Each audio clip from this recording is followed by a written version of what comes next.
Muchas gracias, buenas noches, autoridades de la universidad, docentes de las facultades de Ingeniería y Arquitectura, docentes, estudiantes, buenas noches. Me place de sobremanera presentar al doctor y maestro don Pedro Costa Morata en una muy breve reseña de su vida y profesión.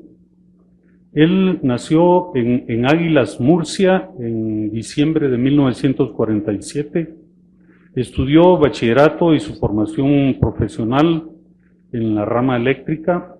Luego se gradúa como ingeniero técnico de telecomunicaciones en la Universidad Politécnica de Madrid.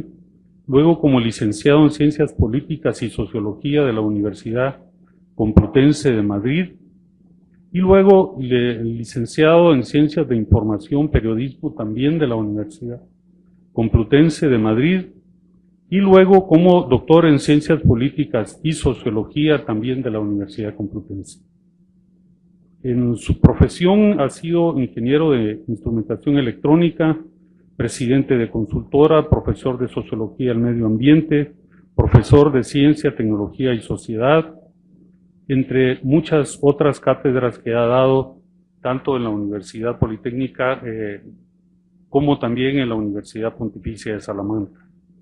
En su actividad pública ha sido director general de Medio Ambiente y Ordenación del Territorio del Gobierno Autonómico de Castilla de la Mancha, ha sido director de la Oficina Municipal de Medio Ambiente de Murcia, delegado de la Asociación Parlamentaria Europa Árabe, con reuniones tanto en Madrid como en Bruselas, delegado de la Asociación Norteamericana Legacy, con reuniones en Atenas, Mijas de Málaga, entre otras, asesor de la Comisión de Asuntos Exteriores del Senado de España, asesor del Ministerio de Obras Públicas y Urbanismo de España, consultor del Programa de Naciones Unidas para el Medio Ambiente.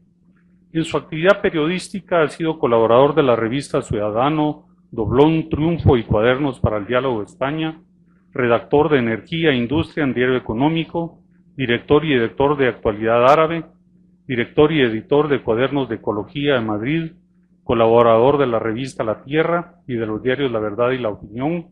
Actualmente publica un artículo mensual en el diario online Cuarto Poder y otro científico trimestral en Antena. Entre sus publicaciones, que suman más de una veintena, podemos mencionar como Nuclearizar España, Energía, el fraude y el debate, Hacia la destrucción ecológica de España, Guía natural de las costas de España, Guía natural de las montañas de España, Guía natural de los ríos de España, Otras guías ecológicas, Electromagnetismo, Silencioso, ubicuo, inquietante, Ecología, 100 batallas, Medio ambiente y sociedad en la España reciente, y otros varios en colaboración. Ha sido autor de una treintena de artículos sobre medio ambiente, políticas ambientales, ordenación de las costas, cibersociedad, ingeniería, sociedad, y es Premio Nacional de Medio Ambiente otorgada por el Ministerio de Medio Ambiente de España en 1998, en virtud de sus 25 años como referente del ecologismo español. Sus intereses intelectuales y académicos incluyen especialmente el medio ambiente en sus vertientes política, económica, social y jurídica, la ecología política, la economía ecológica, la cibersociedad y sus mitos, así como las relaciones en general entre ciencia, tecnología y sociedad. Y también desde hace alrededor de más de 5 años, él visita anualmente Guatemala, en donde desarrolla diversos cursos en la Universidad Pontificia de Salamanca, ha dictado cursos también y además de eso asesora a diversos estudiantes de diversos países. En lo particular me place de sobremanera presentarles al profesor y doctor Pedro Costa Morata y los dejo con él para la charla, la presentación de la conferencia planificada para el día de hoy en la Universidad Mariano Gálvez.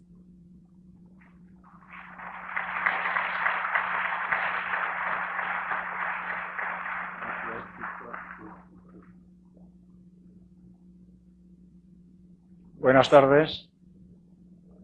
Gracias, buenas noches, he oído antes que es mejor decir buenas noches. Gracias, Francisco Oliver, por esas palabras tan afectuosas y en gran medida exageradas. Gracias por la invitación de la Universidad Mariano Gálvez de Guatemala. Gracias a los presentes, especialmente al decano de la Escuela de Arquitectura, a otras autoridades académicas, profesores. Gracias a los alumnos por su presencia. Gracias a los que han ido colaborando en la preparación de este acto, los que están ahora mismo también colaborando. Y les aseguro que me he acostumbrado en mis viajes a este país a iniciar mis intervenciones diciendo, porque así realmente lo creo, que como profesor siempre aprendo más de lo que enseño, con toda seguridad, y lo aprendo fundamentalmente de mis alumnos. Valga esto como homenaje a los alumnos que siempre son la causa y el motivo de nuestro trabajo y lo que justifica efectivamente la enseñanza, la dedicación universitaria y todos nuestros esfuerzos por mejorar y ampliar esa formación y esa educación. Bueno, me corresponde esta tarde explicar de forma necesariamente sumaria y breve los conflictos ambientales, aproximándonos a ellos pues de esta manera, a partir de esas áreas y esas disciplinas que nos facilitan entrar en el conflicto y que sobre todo nos facilitan entrar en la solución de los conflictos. Los conflictos ambientales están arruinando en gran medida la moral de países enteros, están, aparte de destruir el propio medio natural, claro, pero están llenando la sociedad de conflictos, algunos muy, muy ingratos, y muchos de ellos sin aparente solución, y cuando no tenemos más remedio que enfrentarlos y buscar alguna solución o su alivio, pues no tenemos más remedio que recurrir a diversos enfoques y diversas disciplinas. Cuando se habla de medio ambiente, no hay más remedio que explicar que desde luego se necesita una formación amplia, una formación heterogénea, integral. No podemos decir, a mí me interesa el medio ambiente, pero porque soy abogado, o a mí me interesa el medio ambiente porque soy ingeniero y me preocupa el impacto de la ingeniería en el medio natural. No, siendo abogado, siendo sociólogo, siendo ingeniero, siendo arquitecto, no se puede contemplar suficientemente el problema del medio ambiente. Hay que abarcar un mundo de conocimientos bastante amplio. Estamos frente a un problema que es interdisciplinar, que es muy heterogéneo, que presenta siempre muchas aristas, muchos factores que hay que acometer en igual medida y, por lo tanto, no vale ser especialista. No es bueno ser especialista, casi en nada del mundo y de la vida. Desde luego en el medio ambiente tampoco. Esto es una llamada y una invitación a todos los presentes, sobre todo a los alumnos, para que no se limiten nunca a decir yo es que soy de ciencias, o soy ingeniero, o soy de letras. Y claro, no, si soy de letras, pues no entiendo los problemas de la ingeniería o las fórmulas matemáticas. Y si soy de ciencias, pues es que no entiendo las explicaciones sociológicas, o no entiendo los latinajos, o no creo que sea tan importante conocer la filosofía. Pues un poco de todo eso no hay más remedio que conocer cuando estamos frente a un problema ambiental. Bueno, un conflicto ambiental se caracteriza a grandes rasgos por esto. Es una ruptura, es una quiebra de los equilibrios funcionales proyectados o que preveíamos. Pensábamos que todo iba a funcionar bien cuando proyectamos una carretera o una explotación minera o un nuevo embalse o un puerto o una urbanización en la costa. Y de pronto resulta que por motivos ambientales eso se convierte en un problema, se rompe la previsión. Y se crea una situación institucional imprevista. El alcalde no sabe cómo acometer el asunto, el ministro tampoco lo ve claro. Por supuesto, la empresa que lo inició y que lo programó se encuentra con problemas que no conocía. Es un acontecimiento esencialmente traumático y nos plantea un horizonte lleno de conflictos e incierto. Incierto porque, desde luego, el proyecto en cuestión, la actuación en cuestión, corre peligro de no llevarse a cabo, corre peligro de encarecerse, o finalmente, y después de la inversión y del gasto, de quedarse inútil o no terminado, corre el peligro de enfrentarse a pleitos y a conflictos también extremadamente desagradables y extremadamente erosionantes, nos rompen nuestra forma de ver las cosas, nos perjudican, nos alteran nuestros conocimientos y nuestras expectativas y, por supuesto, y si ha surgido este problema es porque nos encontramos con un enfrentamiento, una contradicción entre el proyecto y el medio ambiente, naturalmente. Eso es lo que va a ocasionar todo lo demás. Y social. Si hay conflicto es porque una parte de la población se enfrenta a él y no tiene ninguna dificultad, no es que no tenga dificultad, no se detiene ante la crítica contundente y el rechazo. Ese es el aspecto social. Más o menos así podemos definir de forma sintética el conflicto ambiental del cual se llena el mundo desde hace muchos años.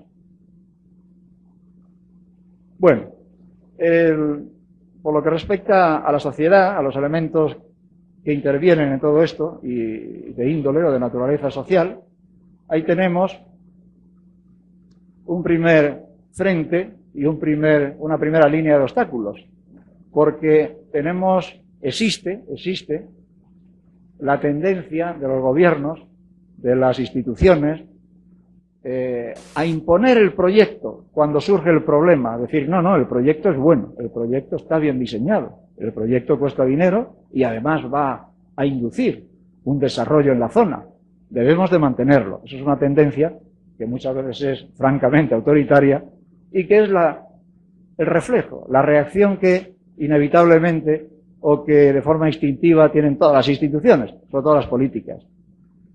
Y ese proyecto y los que lo han promovido con mucha frecuencia incurren en ese error de infravalorar lo social. Bueno, aunque no estén muy convencidos, o incluso cuando ya surge el problema, pues les cuesta mucho decir, es que hay que hacer caso, es que hay que acercarnos a analizar este problema social. No, muchas veces se dice, bueno, pero tampoco es importante que se oponga una comunidad, o que se oponga un grupo ecologista, o que haya un periódico que empieza a decir que hay problemas. Se sobrevalora el valor del proyecto y se infravalora el aspecto social. Y luego, una vez que se inicia el conflicto, siempre, puesto que los proyectos son imperfectos, por más que sea nuestro interés en que estén bien diseñados, aparecen esas imprudencias, esos duendes que van fragilizando efectivamente el proyecto y que dan pie a que la oposición, el rechazo y en general la crítica al proyecto pues vaya adquiriendo envergadura. Esos duendes agazapados, esas imprudencias con las que se redactan los proyectos.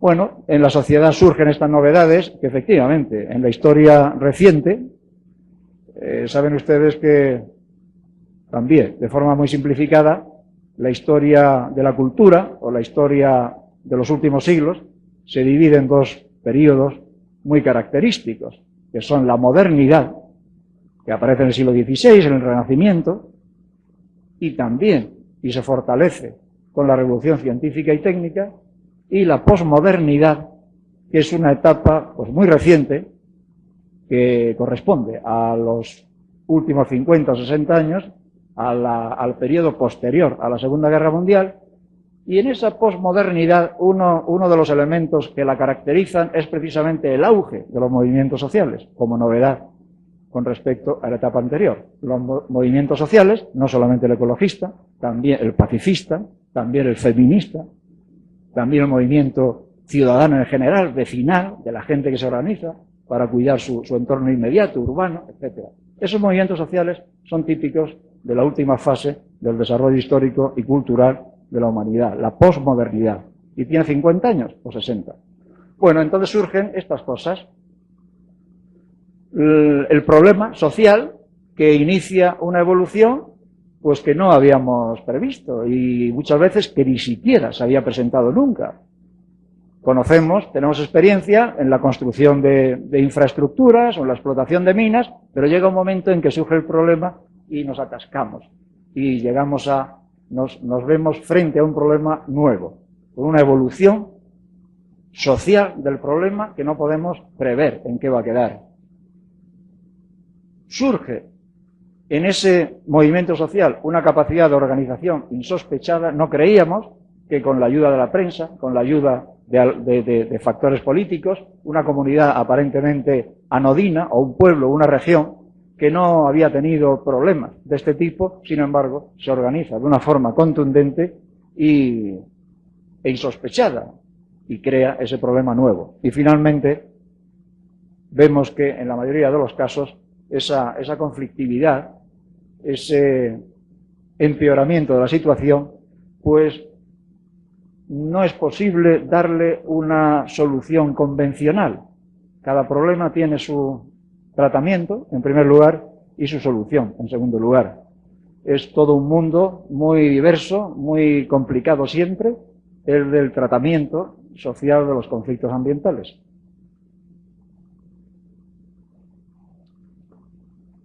El factor político, más o menos, lo podemos sintetizar de esta forma. ¿En qué consiste la expresión de la política a la hora de los conflictos? Bueno, conviene tener en cuenta cómo se decidió ese proyecto desde el punto de vista de la política, cómo se justificó política y socialmente, porque claro, siempre hay que partir y hay que tener en cuenta que los proyectos de ingeniería, de arquitectura, las grandes infraestructuras no tienen más objeto que servir a la comunidad. No tienen más explicación ni justificación que su interés social. Y eso no siempre está implícito en los proyectos.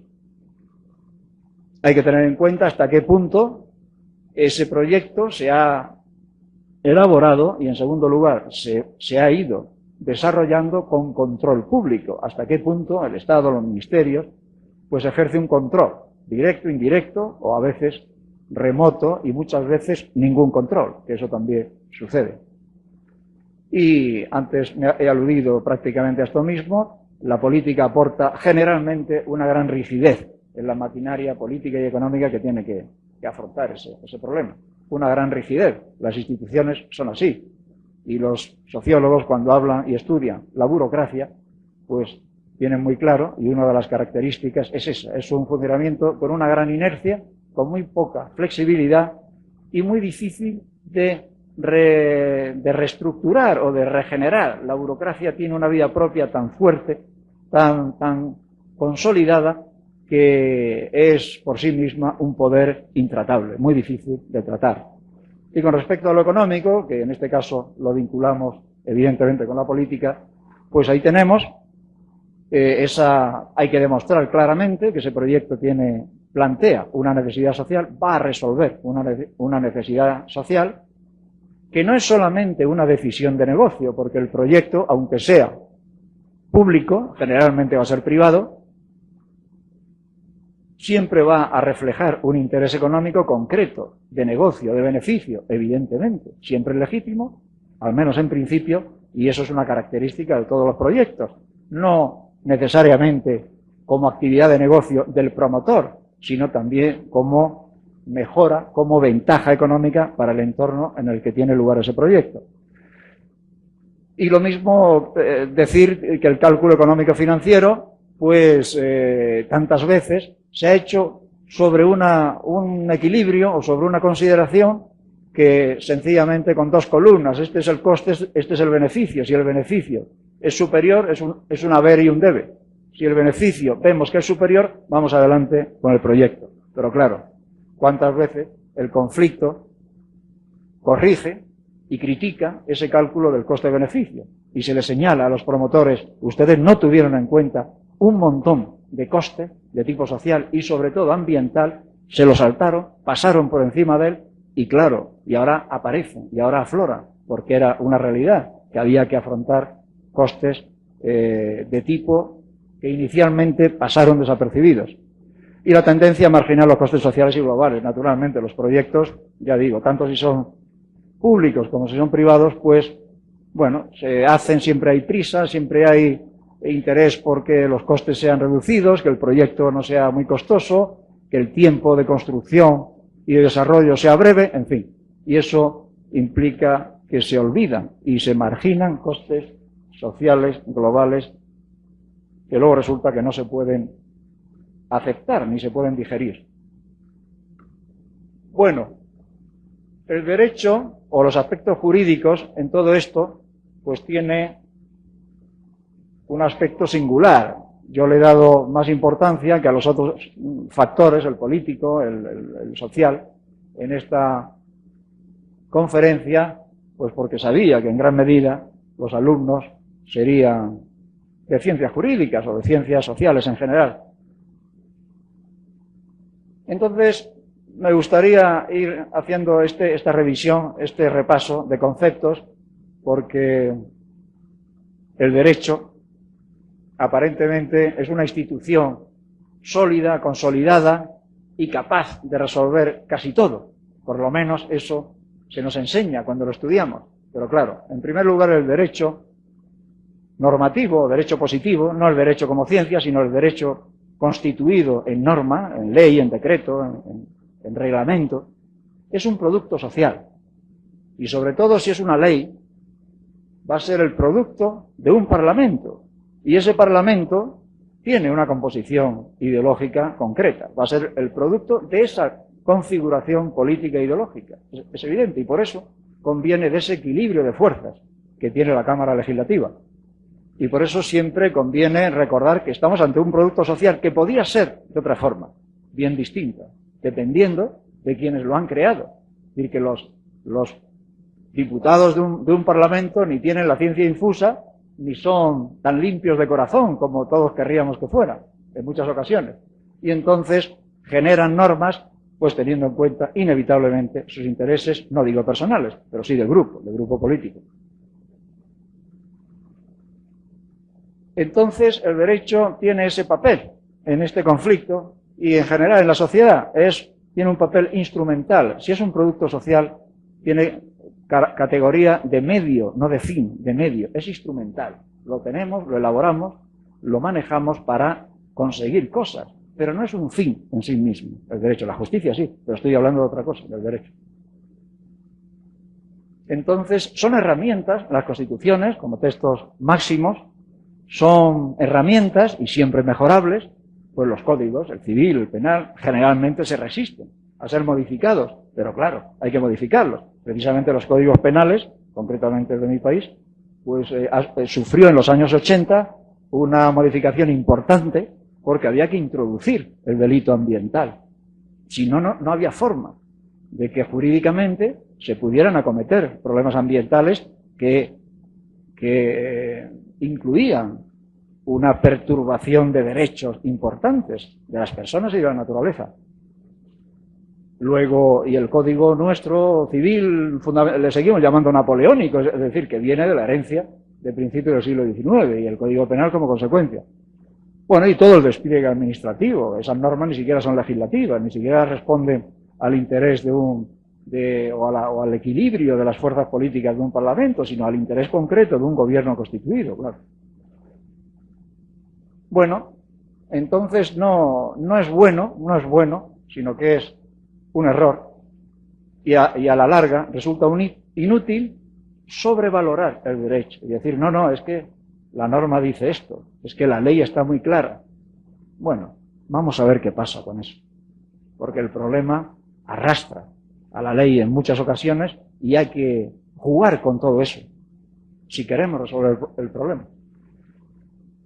Y, desde luego, no podemos olvidar que el derecho como instrumento y el derecho como ciencia pues debe de estar al servicio de la sociedad.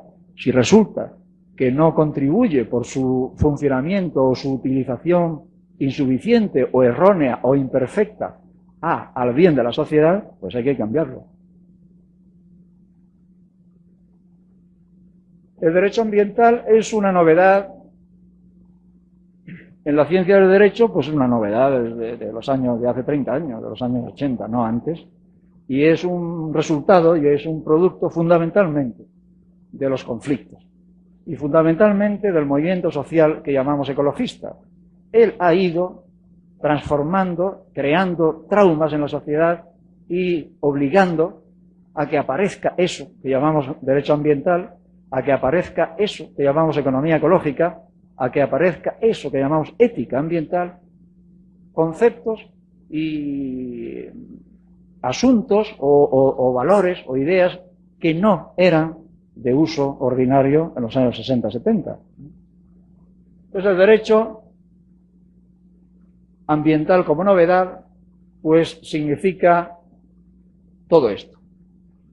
El derecho al medio ambiente, este derecho ambiental, supone una conquista social. Es algo positivo, que haya surgido, que haya que elaborarlo y que haya que estar utilizándolo y manejándolo. Eso es un acontecimiento positivo. Era necesario que surgiera, que se construyera, que nos decidiéramos a disponer de ese nuevo derecho y ya lo tenemos. ¿Por qué? Pues bueno, pues porque efectivamente se ha generalizado la exigencia de un medio ambiente adecuado. Además, por ejemplo, el artículo 45 de la Constitución Española de 1978, la que tenemos, pues dice que el medio ambiente, que todos tenemos o tienen, no sé cómo dice, el derecho a un medio ambiente limpio y el deber de conservarlo. Eso es un enunciado que ya no extraña, sino que se hace necesario en los textos, en las leyes magnas de todos los países. Y la crisis ambiental, que claro, como ha ido adquiriendo una envergadura tal, supone una enmienda a la totalidad. ¿Qué quiero decir con esto? Pues que no nos vale, teniendo en cuenta la destrucción, en tantos casos sistemática y gravísima e irreversible en muchos casos, de la naturaleza y de los recursos, pues no tenemos más remedio que decir, es que no nos vale este modelo de desarrollo, es que no nos vale la infraestructura o el sistema jurídico que creíamos que nos iba a defender, a ilustrar, a prever estos problemas. Es que no nos vale esta democracia concretamente que tenemos. A eso me refiero. El problema ambiental es tan amplio, es tan radical, en el sentido de que afecta a raíces de tantas cosas, y es tan profundo, y ha venido para quedarse, que es una enmienda a la totalidad. Nos obliga a reconsiderarlo casi todo en nuestro entorno social, con todos sus elementos políticos, económicos y tal. Y por otra parte, es lo mejor que nos puede ofrecer, es lo más sugerente, es lo más interesante del problema ambiental y de la exigencia de un medio ambiente adecuado, pues que lo somete todo a crítica, a reconsideración y no respeta nada. Y eso pues es bueno. El derecho del medio ambiente como fuente de conflictos.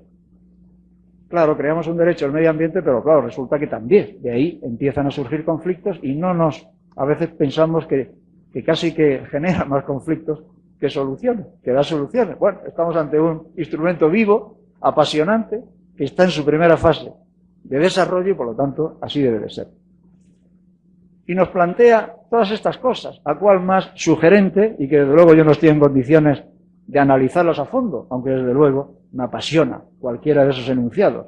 Nos plantea una filosofía del derecho de los seres vivos, porque hasta ahora el único ser vivo que tenía derechos, que era sujeto de derechos, pues era el ser humano. Pero claro, ya no es el único. Ya no podemos transigir con esa simplificación. Y día a día tenemos que defender y adherir y construir derechos para los otros seres vivos y para la naturaleza en su totalidad o para los ecosistemas. Además, se ha ido desarrollando una ética de la amistad y la colaboración de los humanos con la naturaleza, porque hasta ahora nos dedicamos a maltratarnos, digamos, mutuamente, pero en fin, nuestras relaciones se han convertido en relaciones de inamistad y de guerra, y hay que recuperar esa ética de la amistad y de la colaboración, los seres humanos y la naturaleza. Hay que llevarse mejor y hay que ceder, sobre todo por parte humana, que los problemas los crea la parte humana en general. Y Y resulta que, claro, hay conflictos ambientales que generan nuevos derechos. Después probablemente veamos algún caso. Nuevos derechos. Nuevas situaciones en las que nos encontramos en la tesitura y en la necesidad de atribuir derechos a nuevos sujetos.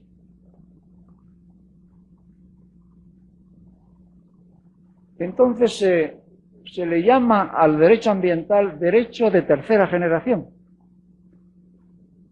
Bueno, pues porque los de primera generación son los de siempre, los más nobles, los que han dado lustre y prestigio y nobleza a la cultura humana y al desarrollo político de los estados, los derechos civiles y políticos, que se construyen sobre todo pues en esa etapa de la Ilustración, el siglo XVIII, y la continuación, y que consisten, esos derechos civiles y políticos, fundamentales civiles y políticos, pues en la libertad, es el primero, la autonomía personal, la integridad de la vida, de la propiedad, las garantías de tantas cosas que nos hemos acostumbrado a exigir, y como resumen, pues nos enfrentan al Estado, porque hemos considerado ya desde el siglo XVIII que esto no lo garantizaba el Estado. Entonces hubo que hacer aquellas proclamas, aquella declaración de derechos. La primera fue la de Virginia, 1776, de la Declaración de Independencia de los Estados Unidos de América.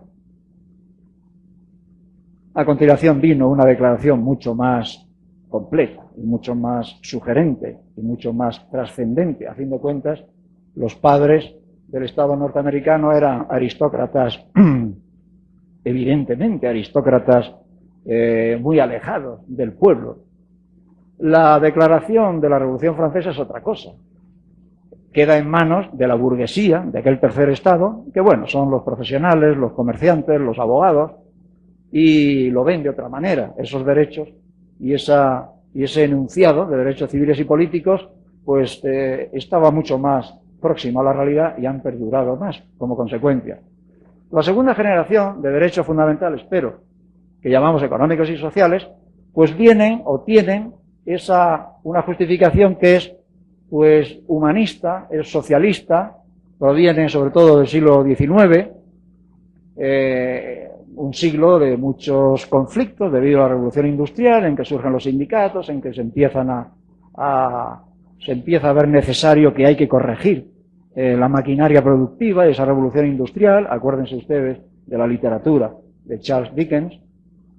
Y esos derechos pues son la igualdad, la equidad, la salud, la educación, el derecho a la religión, o la libre expresión de la religión de cada uno. Y en este caso, por contra el primero, resulta que nos vemos en la necesidad de exigirle al Estado que nos ampare por esa vía de los derechos fundamentales económicos y sociales. Antes resulta que debíamos de enfrentarnos al Estado y decir, no te metas en esto. Ahora decimos, por favor, interven, o tienes la obligación de intervenir. Bueno, y luego llegamos a la tercera generación, que llamamos de la solidaridad. Son exigencias más recientes, claro, de grupos, de minorías, de colectivos, de países incluso, por ejemplo, los países subdesarrollados que tienen intereses comunes muy en contradicción con la realidad internacional y entonces exigen solidaridad. Son los derechos de la calidad de vida y ahí tenemos e incluimos pues la diversidad étnica, por supuesto, el patrimonio cultural, entendiendo por cultura pues tantas cosas, todas ellas relativas al ser humano, el desarrollo económico, que ya hemos aprendido a decir siempre y a añadir ese adjetivo, decir desarrollo sí, pero sostenible, si no, no nos vale. Incluso la paz y, por supuesto, el medio ambiente. Efectivamente, el desarrollo decimos que tiene que ser sostenible, no nos vale eso del desarrollo sin más, que siempre se refiere al desarrollo económico. No, el desarrollo debe de ser sostenible en el tiempo y debe de permitir y consentir que pueda mantenerse en el tiempo. La paz, desde luego, debe de ser justa y, por supuesto, el medio ambiente debe de ser, pues, integral o limpio, en fin. Y eso significa que el derecho al medio ambiente es de tercera generación. Es reciente y es un poco consecuencia, pues, de la historia jurídica, pero sobre todo de la historia de de la humanidad, que avanza en exigencias y avanza en el descubrimiento de nuevas necesidades, y eso honra a la humanidad. Aún todavía hay quien habla de una cuarta generación de derechos, por ejemplo, los que tienen que ver con la sociedad tecnológica y con Internet, por ejemplo. A eso se le llama derechos de base tecnológica. Todos tenemos derecho a Internet, se dice. Bueno, eso es una cuestión discutible, pero bueno, no tenemos tiempo hoy seguramente. Aún así, hay unas cuantas cuestiones que hay que discutir y que tiene que ver con estos derechos, sobre todo los que nos interesan, los de tercera generación, los de medio ambiente. Por ejemplo, ¿qué es eso del derecho al medio ambiente? ¿Cuál es el derecho? ¿Derecho a exigir qué? Que los recursos sean nuestros, que no se maltraten, que sean públicos. El derecho famoso, vamos, el que sería de cuarta generación, el derecho a Internet, ¿qué significa? Que se debe de dar prioridad a la conexión por Internet frente a otras necesidades, evidentemente, más urgentes. El derecho al agua, tan de moda.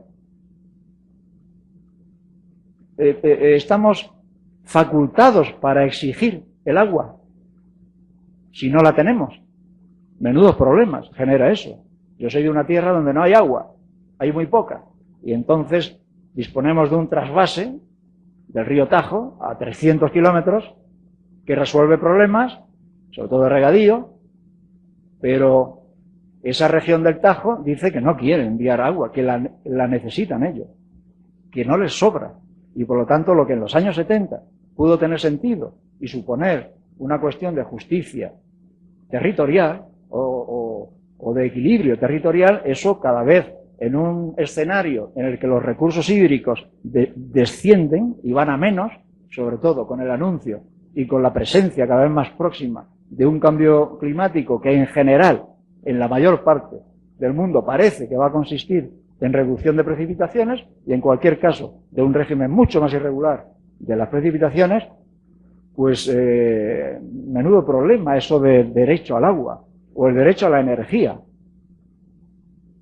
Otro asunto a discusión que no está tan claro, pero la naturaleza tiene derechos, pero si el derecho es una expresión, un ideal, una construcción humana, porque los seres humanos son hasta ahora considerábamos que eran los únicos sujetos de derecho. ¿Qué es eso de que el medio ambiente tenga derechos?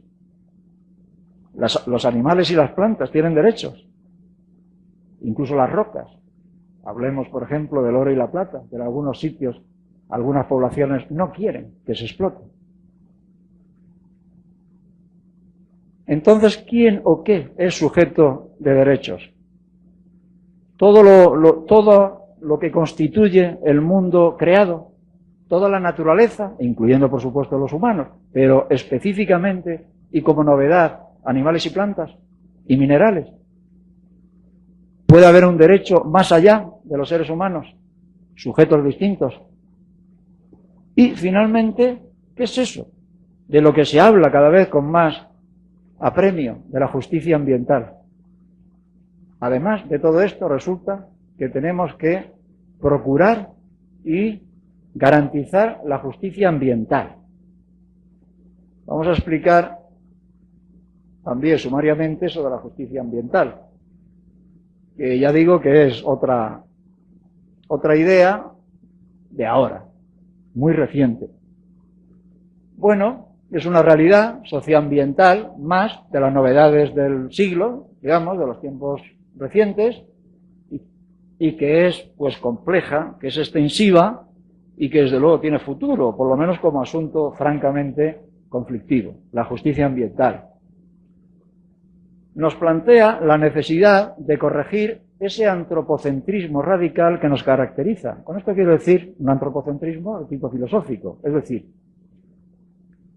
cuando la revolución científica y la revolución filosófica empirista o racionalista del siglo XVII, Bacon, Descartes, el propio Galileo, nos dualiza el pensamiento y la realidad y nos dice que lo único que vale son las ideas humanas y que la naturaleza, la res cogitans, y que la naturaleza res extensa es una segunda categoría y desde luego en un nivel inferior, pues nos está rompiendo la realidad. Pero sobre eso se construye la ciencia, la tecnología, la revolución industrial y el desarrollo económico. Y llegamos al siglo XX y al siglo XXI con ese planteamiento, con ese divorcio, con ese dualismo absolutamente dramático, que la naturaleza no vale en comparación con los humanos y en consecuencia tiene que estar a su servicio y tiene que estar controlada y explotada por los humanos. Y ahí vienen todos los problemas. Pero eso ya lo hace Descartes, sobre todo. Descartes, que hereda, a su vez,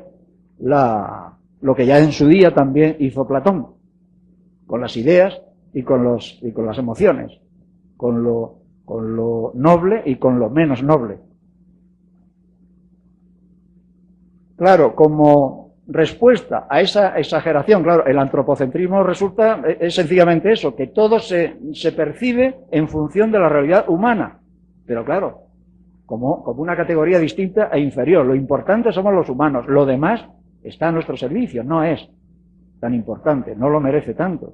Pues es el antropocentrismo. El antropos es el centro del mundo y del universo, el ser humano. Claro, como respuesta, y en los tiempos recientes, de ebullición y de inquietud ecológica y ecologista, surge el ecocentrismo, por el otro extremo, lo que se dice, los norteamericanos le llaman deep ecology, que es que los derechos principales y básicos son los de la naturaleza, porque la naturaleza estaba antes que los humanos, mucho antes. Por lo tanto, no tiene sentido esa evolución de la filosofía occidental de considerar que la naturaleza es secundaria y que en realidad debe estar sometida al hombre.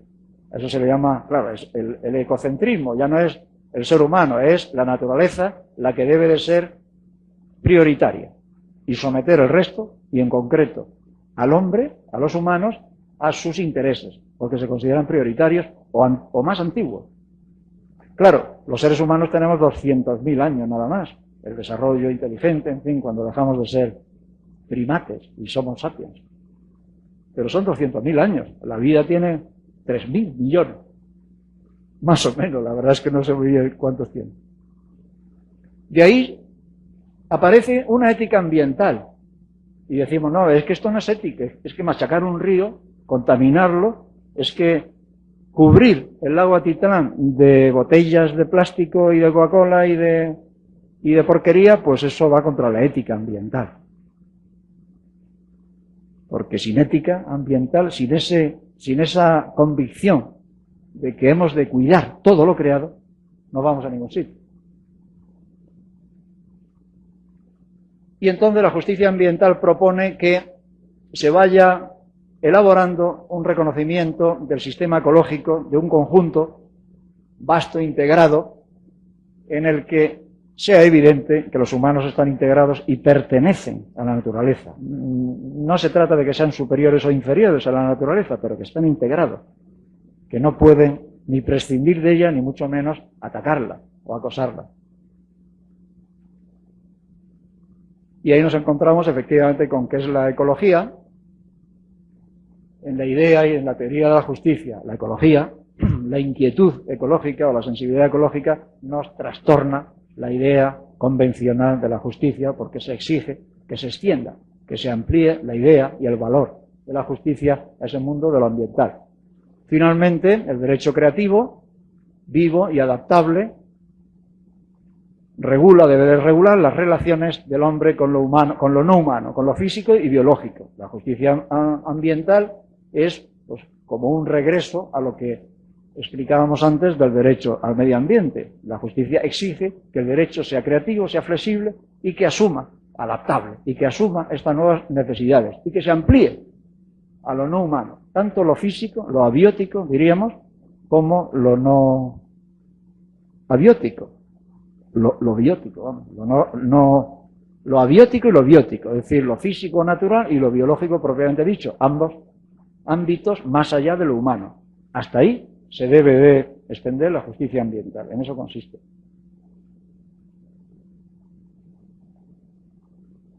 Bueno, es una novedad lo de la justicia ambiental, pero es evidente que ya percibimos la necesidad de que vaya siendo una realidad. el medio natural se juega, en el medio natural se juega el destino de los humanos y sus sociedades. Si el medio natural se deteriora, si contaminamos los ríos, si aniquilamos el patrimonio forestal, si contaminamos la atmósfera de las ciudades o de las zonas industriales, no hay destino para los humanos. Si destruimos el medio ambiente, no hay futuro, no hay posibilidad, aunque sé que hay algún optimista que cree que podemos vivir en una escafandra o en un planeta contaminado o en Marte.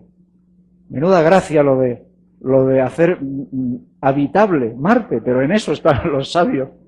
Fíjese ustedes los sabios que serán esos sabios que quieren adaptar, transformar la naturaleza absolutamente inhabitable de Marte poco a poco para que en unos 300, 400 años reúna, presente condiciones habitables, pensando quizás que los problemas de la Tierra los resolveremos únicamente emigrando a Marte.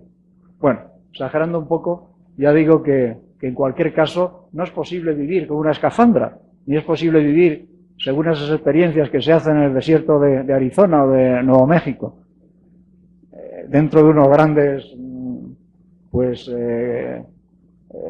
cápsulas, intentando encontrar la forma de vivir dentro sin necesidad del exterior, esas experiencias que hacen los norteamericanos. Ni el desarrollo, ni el progreso, paréntesis, ni la felicidad, que es algo más allá del progreso, más consistente, aunque sea más difícil incluso de definir, tienen sentido ni son posibles si maltratamos el sustento físico del humano en el que nos movemos. Es necesario, pues, hacer justicia a la base natural, originaria y envolvente. Entonces, la justicia ambiental, de la misma forma que el derecho ambiental, nos invita a ir introduciendo en nuestra vida social en general estas categorías científicas, la calidad de vida que debe de contener esos elementos ambientales, la conciencia ambiental. No podemos tolerar que se siga pensando que que realmente el medio ambiente no es para tanto, que sus problemas tienen solución, que ya se resolverán. Ese optimismo tampoco inteligente, decir, en el futuro verás cómo se arregla esto. La ecología humana, que es una disciplina que ya existe desde hace tiempo, pero en fin, que adquiere una dimensión nueva si la relacionamos con la justicia ambiental y la ética ambiental, que tiene también su recorrido en los últimos 30 años, no más. Bueno, en esta relación he querido, para acabar, contarles, pues, de qué manera los conflictos ambientales, concretamente en mi país, producen estos monstruos, producen estas situaciones tan indeseables. Tenemos 3 centrales nucleares, que serían 60.000 millones de dólares, construidas y bloqueadas, congeladas, inútiles, no funcionan, desde los años 80. Por conflictos, 2 de ellas, un conflicto tremendo. Yo viví ambos conflictos. El primero fue un pulso del grupo terrorista ETA con el Estado, un pulso que finalmente ganó ETA. Y el segundo fue sencillamente la organización de la opinión pública en un pueblo de Extremadura. Las primeras 2 son el proyecto Lemoniz, en el que también trabajé cuando yo era ingeniero, y primero trabajé como ingeniero y luego como ecologista lo combatí. Pero eso son cosas que a lo largo de los años pues surgen. Y la otra central, la tercera, es Valdecaballeros en Extremadura. Fracasos industriales, factorías sobredimensionadas que funcionan a medio nivel o que ha habido que cerrar. Por ejemplo, la propia siderurgia del norte de España, pues donde había 10 hornos altos, ahora hay 2. Pero es que en su día algunos se construyeron en el momento de optimismo, en los años 60 y 70, y duró su vida útil pues 20 o 30. Peor todavía, y más costosas, yo diría, y más antipáticas, por el conflicto que generan, y luego resulta que quedan inútiles, son las obras de infraestructura. Tenemos en España ahora mismo 3 aeropuertos construidos y no funcionan, no tienen aviones. Se han construido en los años del optimismo de estos años que ustedes conocen, que allí llamamos de la burbuja inmobiliaria, y creíamos que iba a durar 20 años, pero claro, ha durado 10 o 12. Entonces, esos 3 aeropuertos, Castellón, La Mancha y uno en mi tierra, en Murcia, no tienen aviones, no tienen demanda, no tienen sentido. Pero han costado muchísimo. Son privados los 3, pero en los 3 el Estado, las instituciones públicas están comprometidas con avales para que en su día consiguieran los créditos necesarios. Proyectos y actuaciones de prestigio, y aquí entran tanto ingenieriles como de arquitectura, esas las veremos con más detalle el próximo lunes. Pero, por ejemplo, ahí tenemos una experiencia de prestigio, los trenes veloces. El tren de alta velocidad, que circula a 300 kilómetros por hora y puede llegar a 350, que ha supuesto un nuevo diseño de red ferroviaria en todo el país, paralela a la red que ya existe. Con lo cual, la red que ya existe se va quedando sin utilidad y la nueva solamente está para estos trenes veloces, porque son trenes que tampoco son compatibles con otras velocidades y con otros servicios, solamente las personas, la gente que tiene prisa. Yo critico mucho lo de la prisa, esa es otra cuestión que no tenemos tiempo para ver, pero a eso le llamo yo la sociología de las prisas. No hay que correr tanto, no hay que tener tanta prisa. El tren veloz siempre se ha justificado para poder competir con los carros y con los automóviles en la carretera. Pero claro, para competir con los automóviles es suficiente con circular a 120, 140, 150 en las autopistas. No se puede circular a más de 120 en España y en Europa, pues más o menos. Entonces, un tren veloz a 350 no es que se haya hecho para competir, es que es otra cosa. No es un tren, es otra cosa. Pero son extremadamente caros y ahora mismo tenemos varias líneas que no podemos continuar. Bueno, hay algunas más que ningún otro país de Europa. Nos hemos dotado de líneas muy extensas. La primera fue a Sevilla, 540 kilómetros. La segunda a Barcelona, 700. La tercera a Valencia, 350. Luego en Andalucía ha habido 2 ramas, de Sevilla a Málaga, de Sevilla a Cádiz, y otra línea que va hasta Valladolid de 200 kilómetros, que se abriría en 3 ramas para Galicia, Asturias y el País Vasco. Pero esas no se van a poder construir. Bueno, pues son inversiones de prestigio. No es necesario correr tanto. Quien tenga tanta prisa, que agarre el avión. Siempre ha sido así. Para distancias de 500, de 600 kilómetros, para eso está el avión. Y para distancias menores, pues el tren convencional, para competir con los autos, vale con ir a 150. Son actuaciones que no se hicieron, no se programaron como para cubrir una necesidad social. Nunca. Yo he podido escuchar o leer en la prensa que los españoles quisiéramos circular en trenes a 350 kilómetros por hora. No, queríamos que se mejorara nuestro servicio y nuestra red de ferrocarriles, que durante muchos años ha sido muy defectuosa, que fueran puntuales, limpios, etcétera. Pero ir a esas velocidades no ha sido una necesidad social. Y cuando no se cubren lealmente necesidades sociales, ahí ya tenemos una primera causa de conflicto posterior. Si además se une el conflicto ambiental, pues ya está el escenario del problema y del trauma. Los trenes veloces necesitan, concretamente estos a los que me refiero, necesitan una infraestructura extremadamente exigente, porque las curvas deben de ser de 3 o 4 kilómetros de radio, y las pendientes de 3 o 4 milésimas. Y eso no hay territorio. Imagínense que hubiera que construir un tren veloz de Puerto Barrios a Puerto Quetzal, atravesando el altiplano, con estas características. Se rompe todo. Y además hay que hacerlo con túneles, que son más caros todavía. La última línea, la de Madrid-Valladolid, atraviesa la Sierra de Madrid, que son 35 kilómetros. Un túnel de 35 kilómetros.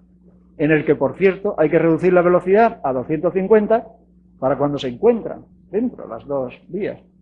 Porque ahí hay un efecto aerodinámico y un problema que podría afectar a la seguridad.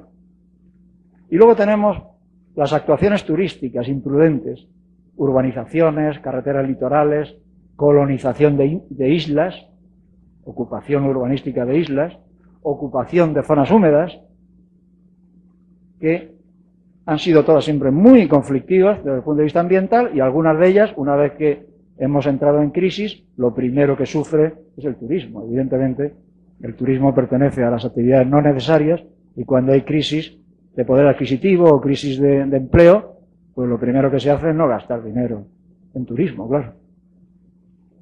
Bueno, pues este es el esquema que yo les quería plantear y que aquí está. Hice una selección finalmente de algunos textos que les recomiendo, pero bueno, para un poco distribuidos en esta temática a la que he aludido, el derecho, lo político y las novedades. Ese primer libro, El nuevo orden ecológico, que es del 94, ya me interesó. Luc Ferry ha sido ministro de Educación con el presidente Sarkozy, francés, después de esto, claro.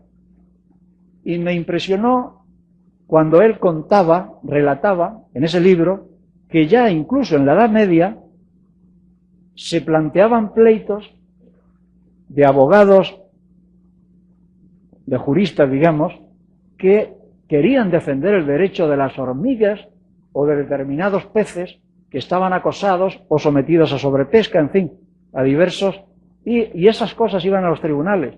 Pero es que, leyendo un texto de una amiga mía jurista que se llama Justicia Ambiental, veo que en los Estados Unidos de vez en cuando eso sucede también. Y hay quien reivindica pues casi que voy a aludir a algunas cosas que esto es de actualidad, evidentemente. Y en Alemania se ha planteado una querella o una demanda en el Tribunal de Hamburgo en defensa de las focas del Mar del Norte, alegando derechos de las focas. Y a mí me parece muy bien, por cierto.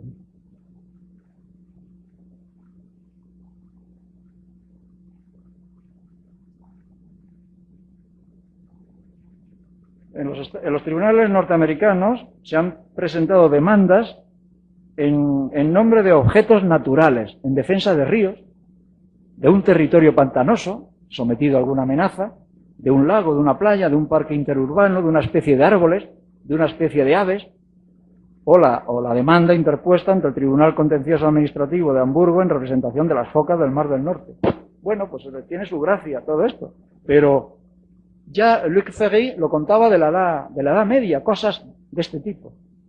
Y por supuesto contaba que las leyes nazis de defensa de la naturaleza del año 33 y 34 eran extremadamente proteccionistas, sobre todo proteccionistas de la naturaleza. Ya saben ustedes cómo son los alemanes y germánicos en general, cómo ha sido tradicionalmente su relación con esos bosques, esas montañas maravillosas y esa cultura ancestral y esa cultura legendaria que ellos tienen. Claro que al mismo tiempo preparaban los hornos para liquidar a 6 millones de humanos, pero de momento elaboraban unas leyes proteccionistas ecológicas admirables. Fíjense ustedes qué cosas. El segundo texto se refiere a justicia y ecología de estos dos. Bueno, Luis Ramírez es un catedrático de ecología, Teresa Vicente es profesora de Derecho Administrativo. Un texto que siempre, para los juristas y los no juristas, debe de estar en la pequeña biblioteca de urgencia de cada persona interesada por el mundo en general y el derecho en particular, el libro Rawls, de la teoría de la justicia, y una muestra solamente, porque también es un amigo Nicolás M. Sosa, que murió recientemente, profesor de la Universidad de Salamanca, sobre ética ecológica, necesidad, posibilidad, justificación y debate. Una selección de textos que, bueno, no podía ser ni era, tampoco tenía sentido que fuese más extensa. Bueno, pues esto es lo que yo les quería decir y con esto acabo. Yo sí creo en la extensión del derecho a todos estos ámbitos, sobre todo el natural, el ecológico. Sí creo que no tenemos más remedio que ampliar, que modificar nuestra visión, ese antropocentrismo de tan funestas consecuencias de cara al medio ambiente. Sí creo que los proyectos industriales, de infraestructuras, turísticos, deben de reflexionarse mucho más, sobre todo para evitar los problemas futuros, porque muchos de ellos van a quedar patas arriba, es decir, no van a llegar a concluirse, porque hay que creer efectivamente en la eficiencia, en la potencia y en el futuro del conflicto ambiental, sobre todo de sus consecuencias positivas, de las que yo he querido hablar en esta oportunidad que me han dado ustedes y que una vez más les agradezco muy sinceramente. Nada más.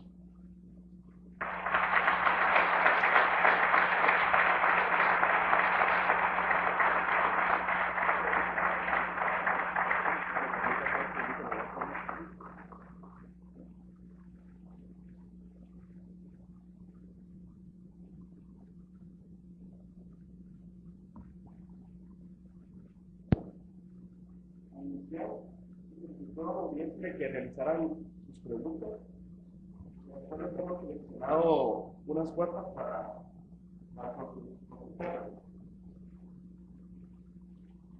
en Guatemala se genera una buena cantidad de energía eléctrica, casi el 50% con carbón mineral y derivados del petróleo.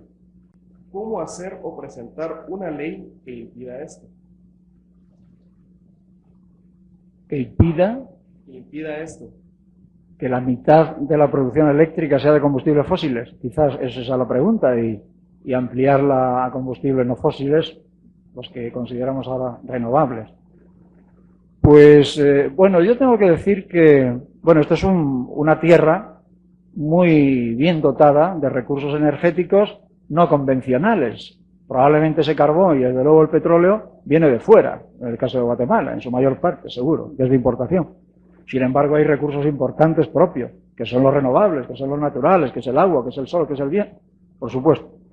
Entonces, en principio está claro que los sistemas energéticos, por muchos motivos, la autonomía propia, económica, política, tecnológica, la seguridad del suministro, etcétera, etcétera, pues claro, hay que darle prioridad a los recursos propios. Pero ahora tenemos en mi país un problema nuevo. Somos muy dependientes del petróleo, producimos muy poco, prácticamente el 90% es de importación. Carbón sí tenemos, pero es un carbón de mala calidad, contamina mucho, y por el problema climático y por las emisiones de CO2, pues hemos llegado a tener un despliegue muy importante de energía eólica. Concretamente, también tenemos 8 centrales nucleares. Pero resulta que en días de viento del mes enero, febrero, ya resulta que se puede producir más en España, más energía eléctrica eólica que nuclear. Ya se ha demostrado, allí lo tenemos, que por contra a lo que tantas veces se nos decía que no se puede vivir sin energía nuclear, pues demostramos que sí, que se puede vivir con una energía más fácil, tecnológicamente más asequible, con una tecnología que prácticamente es 100% propia, nacional. Los generadores eólicos no tienen ningún secreto tecnológico, ninguno. El único secreto, si acaso, sería el diseño de las aspas.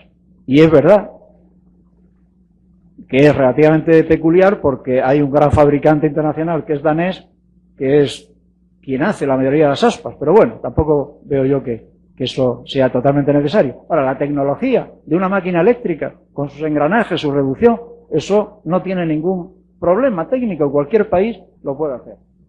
Pero ahí tenemos un problema ahora y es el fracking, es la explotación de petróleo y gas, que llaman los norteamericanos shale, de las capas de las pizarras, bajo las pizarras. Ahora resulta que quieren las empresas pues agujerear todo el país para extraer ese petróleo, que resulta que hay en casi en todos los sitios, nos dicen, y por lo tanto ahora ya tenemos un problema ambiental muy duro. El fracking es energéticamente muy exigente porque hay que taladrar hasta 1500, 2000 metros, taladrar la roca. Eso se hace con aportación de agua y con aportación de productos químicos. Eso implica que se contaminan los acuíferos. Bueno, ahí hay unos problemas ambientales superiores a los de la explotación del petróleo ordinario, si dejamos aparte las fugas. Y ya se ha organizado la respuesta negativa frente al fracking. Antes de venir, el periódico del día 13 decía que la región de Cantabria ha decidido prohibir el fracking en Cantabria, en la región de Santander. Los 50 diputados de la Asamblea Regional han dicho que no.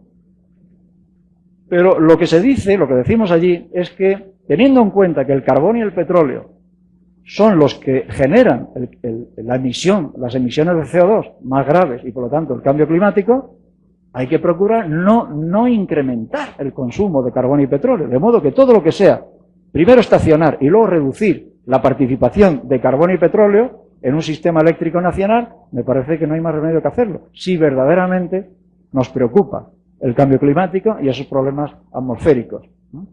Entonces, todo lo que, por lo menos, yo propondría, y me siento muy optimista, por cierto, porque el responsable ahora mismo del sistema eléctrico de Guatemala es un alumno mío también, y es un alumno de doctorado. Y lo veré el martes y se lo contaré. ¿Cómo llevas esto? ¿Qué vais a hacer para frenar el consumo de combustibles fósiles, ¿no? Bueno, pues la estrategia debe ser esa. Primero, congelar, digamos, estabilizar el consumo en combustibles fósiles y todos los incrementos año a año de demanda energética, que es un incremento siempre positivo, pues que se haga con energías renovables. Pero de sobra sé los problemas que hay también aquí con los saltos hidroeléctricos, de modo que, con eso no quiero decir que cualquier salto hidroeléctrico valga. El año pasado visité con otro alumno que realiza su tesis doctoral sobre el embalse de Chishoy, pues tuve el gusto de conocer aquello. Un tema mucho más que ambiental, pero que desde luego se hizo en su día, en los años 80, sin ningún cuidado ambiental. Eran otros tiempos, francamente dramáticos, con problemas más serios que los ambientales. Pero ahora resulta que hay que rehacer aquello de alguna manera. O ahora reflota la crítica y la protesta de aquellas poblaciones que se sintieron perjudicadas porque fueron expulsadas, claro. La siguiente pregunta es muy importante. Hace referencia... Esta anterior también era importante, ¿no? Claro, esta es de sobremanera importante debido a los acontecimientos de la minería y la explotación de las mismas en Guatemala, caso que recientemente ha estado afectando a nuestra población. Y la pregunta resumida dice que respecto a este tema, las industrias que explotan la tierra guatemalteca, afectando a la población y al medio ambiente, que por encima de esto además solamente se paga el 1% a Guatemala de la obtención de estos minerales. ¿Qué podemos hacer en cuanto a esta problemática desde nuestros asientos de universitarios? Bueno, la función del universitario, del discente, de la persona que aprende, es aprender en su integralidad todos los problemas. Si tenemos que considerar la minería, pues hay que estudiarla en todo su entorno de conocimiento. La minería no es solamente una explotación o a cielo abierto o de galería de un mineral que tiene un valor económico. La minería es una grave perturbación física y territorial que además va a afectar al paisaje, va a afectar a los acuíferos, pero sobre todo muchas veces afecta a poblaciones que están ahí y que hay que desplazarlas, y eso en cuanto a lo ambiental, pero claro, la pregunta va más bien por lo económico-financiero o lo económico-fiscal. Evidentemente, si además de eso, de esos problemas que plantea, que difícilmente se van a conjurar por más que se analice desde el punto de vista ambiental el proyecto y se prevea de una forma limpia, civilizada y bien pensada, si además de eso resulta que las empresas concesionarias no pagan, porque eso del 1% sé que además no lo pagan, o tardan tanto que cuando se le exige en los tribunales que paguen, pues entre la inflación y no sé qué, pues resulta que pagan muy poco. No sé si ha sido hoy en el periódico que he visto que el presidente quiere que paguen un 5%, algo así, ¿verdad? Pero voluntario, es decir, que esa debilidad del Estado guatemalteco es, así no se llegará a ningún sitio. Eso de decir, bueno, si quiere, no puede ser.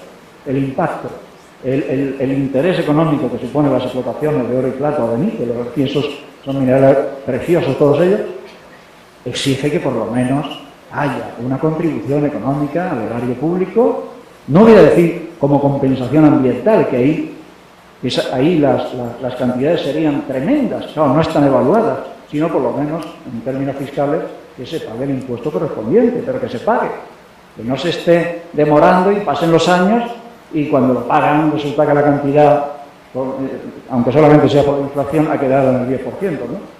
De modo que hay que exigir a estas empresas que paguen lo legal y, como dice el presidente, lo voluntario cuanto antes, porque lo que yo le propongo al Congreso de la República es que decida impuestos más sustanciosos en la explotación minera.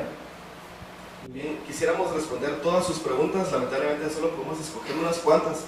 Por último, ¿el desarrollo sostenible cree usted que afecta la libertad de los pueblos? ¿Positiva o negativamente? ¿Cuál es la pregunta? Bueno, quisiera que lo dijera, sin embargo dice únicamente, ¿el desarrollo sostenible afecta la libertad de los pueblos? Bueno, entendemos por desarrollo sostenible, la definición canónica, clásica, de cuando se creó el concepto, lo que dice es que es la condición, un desarrollo es sostenible si cumple esta condición, que se construye utilizando unos recursos que van a quedar utilizables para la generación siguiente, es decir, que no se van a agotar en una generación o en unos años recursos que no se renuevan. Esa es la idea de la sostenibilidad en el tiempo de un tipo de desarrollo, que puedan los que vienen detrás hacer lo mismo que nosotros, esa es la idea. Entonces, con respecto a la libertad, si no es sostenible ese desarrollo, que es como suele ser, no es sostenible en ningún sitio, pues efectivamente, claro, afecta a la libertad por la vía de que cada vez tendremos menos recursos y tendremos menos posibilidades de supervivencia como Estado, como país o como territorio, es evidente, porque esos recursos, y buena experiencia tenemos, recursos minerales, por supuesto, pero también los recursos del campo y de la tierra y de las zonas fértiles.